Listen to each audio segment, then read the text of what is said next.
பன்னீரில் அபிஷேகம் நீரில் அலங்காரம் அதிரூபம் கொண்ட முருகன் நீ புரியாமல் அடியேனும் பிழை 100 செய்தாலும் பொறுத்தருளும் செல்வக்குமரன் பொய்யார மயிலேறும் காட்சி எழியாவும் ஒளி வீசும் தெய்வாம்சமே பொய்யான என் வாழ்க்கை புவி மீது நிலையாக அருள் செய்ய வர வேணுமே நீ அருள் செய்ய வர வேணுமே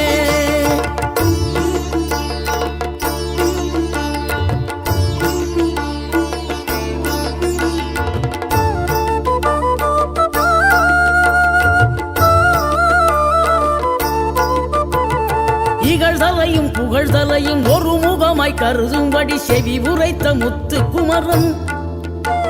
நீ வறுமையையும் வளமையையும் சமநிலையை உணரும்படி மதி கொடுத்த